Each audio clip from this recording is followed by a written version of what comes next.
It might sound utopian, Rocky, but I think that we need to have a society that divests itself of political correctness, yet still finds modes to work together. We talk about Martin Luther King and the things that he had to say.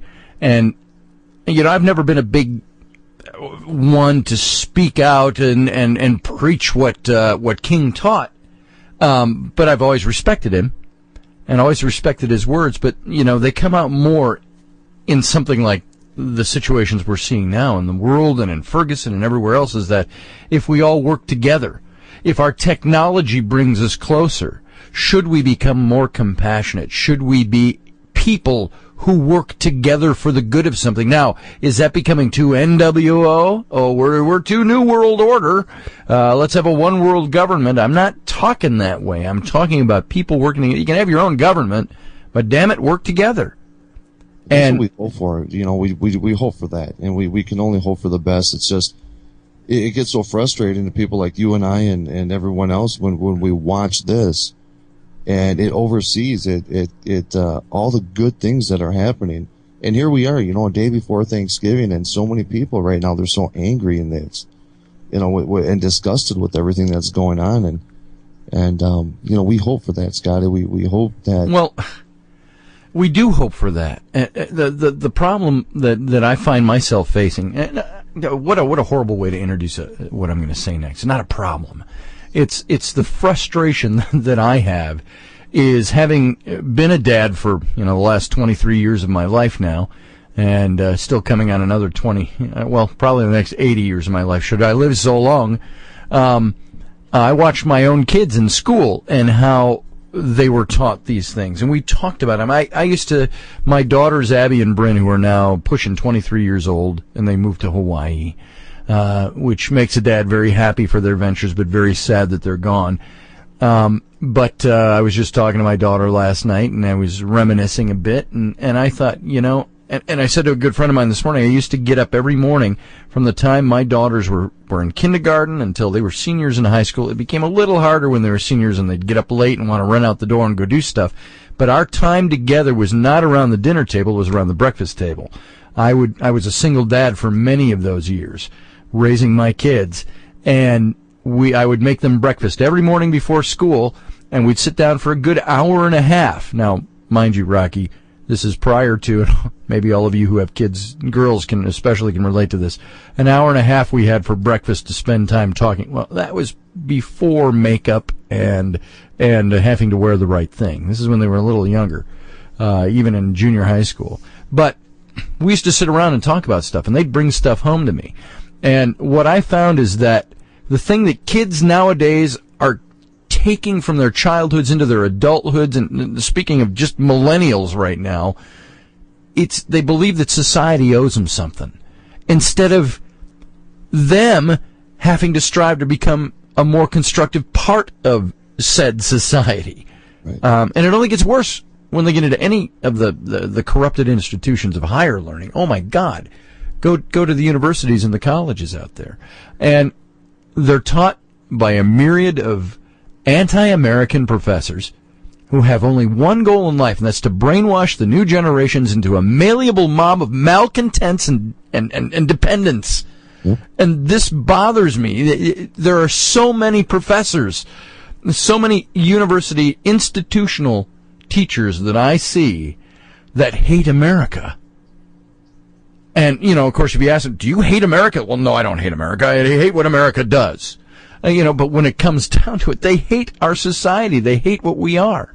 And, they teach that illegal aliens. There's another topic that's been recent because of Obama's empirical decree, usurping the rights of the Congress, the constitutional responsibility of the Congress. Let's not even get into that. But illegal. That's a good one for you right there. There's a whole nother hour, Scotty. Oh man, that's a whole hour. But remember that even the term illegal alien, which is a legal term, right, the forces of progressivism have successfully labeled that term as detrimental to the self-esteem of the illegal alien.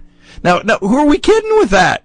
Right. The presence of these people within our borders when they're illegals doing it illegally. I'm not against legal immigration, by the way. I'm not against people coming here, as long as the people that come here integrate into American society and they become American, not I'm going to set up my own little enclave of being whatever it is. Let's just use the word bohemian. Oh, we are bohemian Americans, and therefore we're going to do everything a bohemian over here, and if the American culture goes against our bohemianism, we're going to protest it.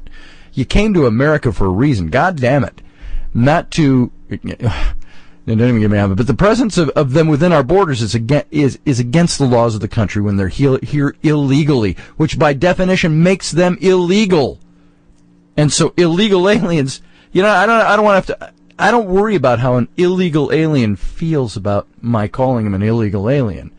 Progressivism has devised these, what I would call cunning methods to silence average Americans like you and me, and most of our listeners, I think, to silence us.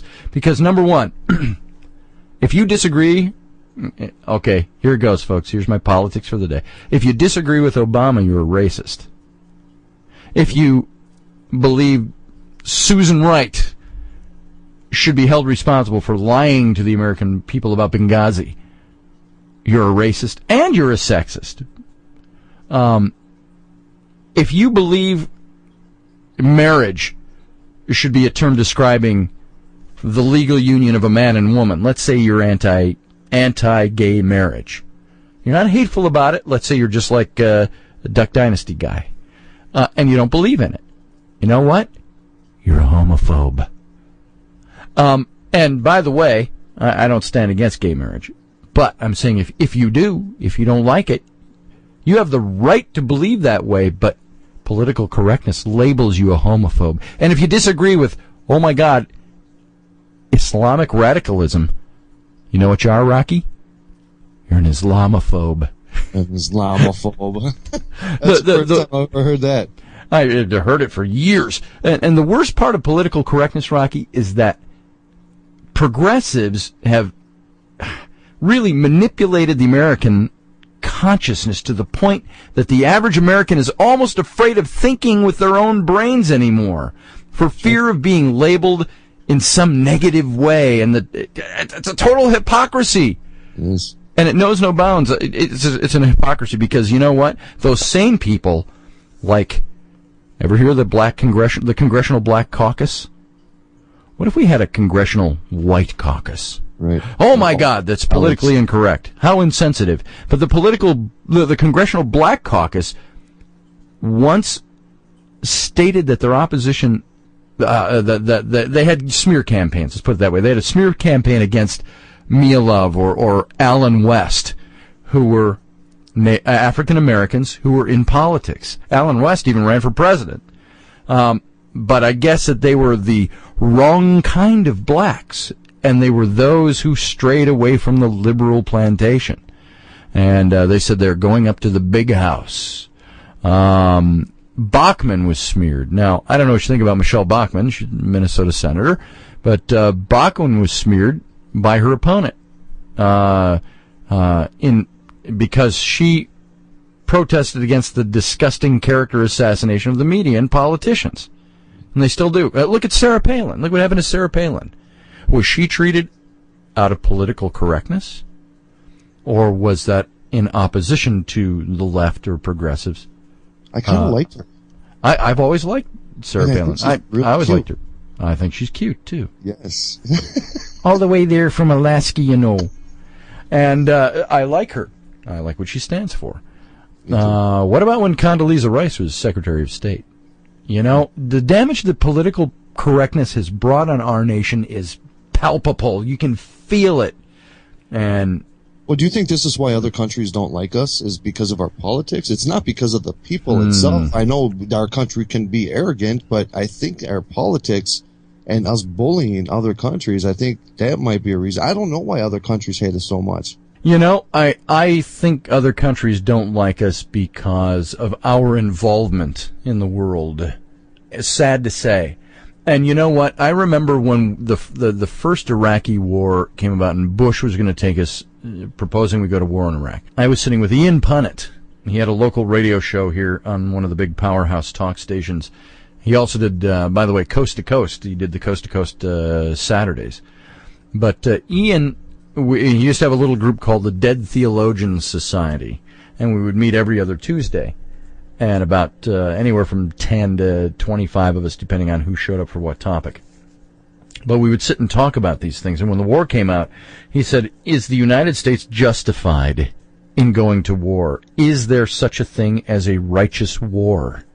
Taking it out of a biblical or a spiritual context, is there such a thing as a righteous war? And we discussed whether or not, we get so slammed from within America, not from without, we get slammed from within America by Americans saying, we are not the world's police force. Well, no, we're not. But let's put it down into a different context.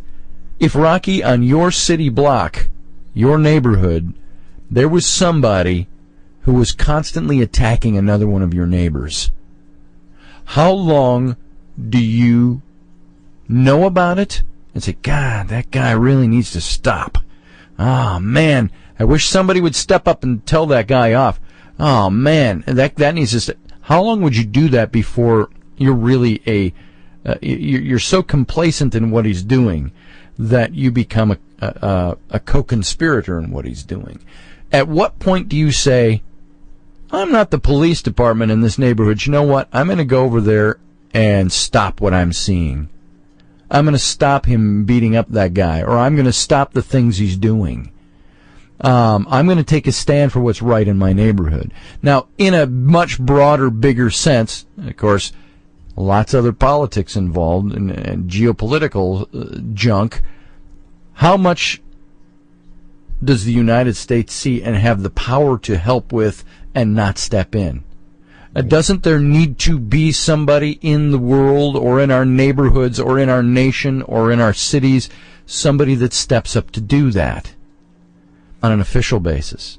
And I think the United States, I love my country. I do not happen to think that my country's going down the toilet. I think we've got some bad politicians and we've had some bad stuff that we've done and engaged in. I don't sanction everything. But I also believe we are exceptional in the belief that we believe in liberty, as idealistic as that may sound. And somebody's got to stand up for it at some point. Even though there's other political junk going on, everybody wants to degrade that notion, saying, well, it's not really about freeing people or helping people. It's all about the fact that they're sitting on oil or that there's uranium there that we want. Yeah, those are probably things that are there, too. I'm guilty for that. Oh, sure, we all are. Aren't we all? Don't we all look out for our own best interests? I think the United States should, too. Sure. For our people, and also be, as Reagan called us, that shining light on a hill. Mm-hmm. So anyway, there's my rant for the day. I like your rant, Scotty. I really do. And I think that's one of the reasons we're doing this. Because everybody is afraid to speak. And when you're talking about what would you do on your block, well, I am kind of the king of my block. And when you asked that question, when you're talking about that, the first thing I thought was that they just disappear. They just disappear in my neighborhood. Where they go, they just disappear. Let me tell you something. I lived on the east side of St. Paul, over by, here, this will give you context, by Yanarelli's. Does that make context for you? Yep. I lived in that neighborhood, and we had, our next door neighbors were druggies. Mm-hmm. And this is when my daughters were 5. And they kept doing stuff in the neighborhood, and they kept doing stuff to our property. They robbed our house 5 times. And we knew it was them. We just couldn't prove it. Right. I had conversations with them and so on. Needless to say, there was another point where they were shooting arrows with a crossbow into the side of our house from their backyard. And I called the police. And I got on a one-name basis with the one cop. He just knew who we were. I said, hey, Doug. So they're shooting arrows into the side of my house. We're going to a wedding, so we won't be here, but that's what they're doing. You'll find the arrows up on the second story in the wall. And sure enough, and we come home from this wedding about 4 hours later, and the cops are still there, and they've got one of the guys from that house on his belly, hog-tied and cuffed, wrists to feet, laying in the back seat. And he goes, Scotty, he says to me, come over here. And he goes, look in there. And I look in the window, and there's Jim from next door, idiot. And I look at him, he starts swearing at me. He's calling me all these names, and And the cop says, Doug, and he says, do you know this guy? I go, yeah, I do. And he says, was he shooting arrows into your house? I said, yes, he was. I said, okay, that's all I needed to know. Then he walks off with me, and he said this to me on an aside. Now, this is a cop. And by the way, my neighbor wasn't black. He was white. And the cop said, there are other ways to take care of these problems. He says, we used to call it a blanket party. Mm-hmm. And he said, so if your neighbor should happen to call one day and say somebody threw a blanket over him and hit him with a bunch of clubs and bruised him up and broke a wrist or something, he says, I wouldn't suspect you. And we had a guy that had shot my mother, as a matter of fact, and it's a whole other story, but he shot her and she lived, attempted murder, and he was on the lam for a year. And I put up a big website, and we worked with the FBI, Fugitive Task Force, and all of this. This is back in 99 and 2000. I was told by the FBI, this is by the FBI, the guy who was at the time the head of the Fugitive Task Force from Minnesota, if he comes to your door, he said, do not talk to him. Do not try to talk him down. Get him to turn himself in. Tell you his sad tale of woe. He said, you make sure you dot your I. And I said, dot my I. I said, I think I know what you mean. He said, yes. Now, this might sound irresponsible to some people, but when you're protecting your family, he said, dot your I. 2 to the chest, 1 to the head. And he says, because he ain't there to discuss planting flowers if he shows up on your doorstep. Because I was a big part of his not wanting, part of threats that he made after he disappeared. So, anyway, all that to say, I don't promote being violent, but I do promote protecting yourself. Absolutely. And if you take that on a corporate level or a national level, you protect yourselves and you also stand up for those who cannot protect themselves. Yes. There you go. The bottom line, we all work together for a more peaceable life, and we all work together to work towards compassion and making the world a better place. So I got punishment for John. All right. He needs to do a full photo shoot for Finfolk, wearing the mermaid gear. Oh, yes. With full makeup. Yes, he does. And swim.